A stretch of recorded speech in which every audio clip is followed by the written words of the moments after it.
Well, I'm a kid that grew up in the South during the 40s and 50s and all that that means. And in order to leverage my education, I had to leave the South in order to get the job that I thought I could use the education that I had developed over those years. So I moved from Florida to California almost 59 years ago. And I came out here to be an aeronautical research engineer at NASA. And they offered me the job. I didn't know what that was, but I figured if they think I can do it, I'm giving it a shot. So I moved 3,000 miles from my nearest relative in order to do this work. And at the age of 19, I was one of those kids who loved going to school, so I graduated from college when I was 19. So I was a minor because you had to be 21 back in the day to be considered an adult. And it was a wonderful job. I had a great time, and it was helping land a man on the moon by the end of the decade and returning him safely to Earth, and I was a part of that journey. And it was like going to Disneyland every day during the 60s when I was doing that work. And the last 2 years weren't so much fun because I got a new boss, and he and I never got along. And so over 2 years, it became apparent to me that we were never going to get along. So I decided I want to live my life in pain, and so I left. And I wondered why, after 22 plus years and within 3 years of being able to retire with lifetime financial security, I felt compelled to leave that career. And the thing that was missing from my experience was good information about the source of my pain.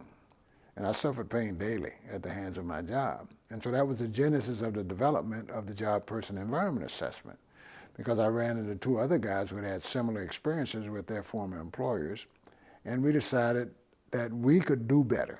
We could develop something that would help people make more informed choices about either managing themselves in challenging circumstances or finding reasons to leave the circumstance.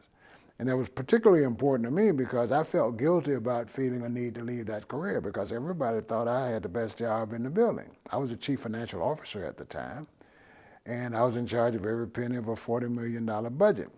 And they thought, man, you got it made. Well, I was dying every day at the hands of that job because of my deteriorating relationship with my new manager. So we developed the Job Person Environment Assessment as a way to inform the choices. And basically what it answers for us is, how much energy is it taking me to navigate a typical workday?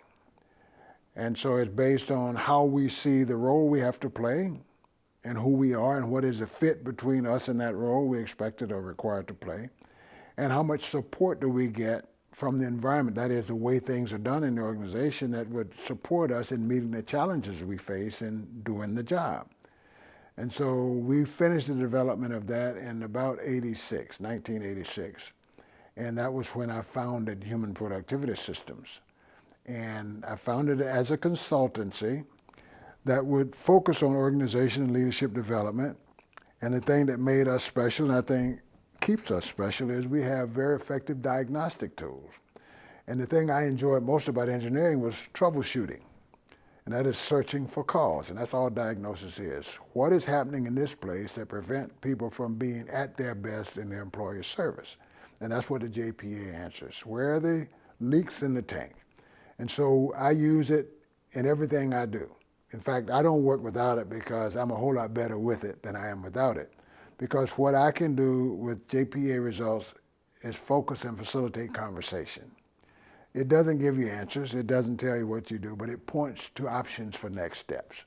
So when you get your JPA results, you see the source of your discomfort or the source of your joy and comfort, and you see options for either protecting what you have that's good or managing yourself in circumstances that are not so good, or finding reasons to leave the circumstance if you believe it's not going to get any better and you're not willing to pay the price. And so I think it helps people make more informed choices about managing themselves in circumstances or finding reasons to leave those circumstances. And at the end of the day, if they're willing to exercise their right to choose their next steps and accept responsibility for the consequences of those choices, they are empowered. They can own their future. May not always turn out the way you want it, but it's on them. And so, like I said earlier, I think I don't have answers, but I know which questions I can help people to ask and answer for themselves. so that they can feel comfortable with their involvement in their own destiny. And I believe I truly do help people create better tomorrows. And at the end of the day, it's no much more fun. I get no greater joy than knowing that I contributed to people owning their tomorrows and seeing possibilities for better tomorrows for themselves and those they care about.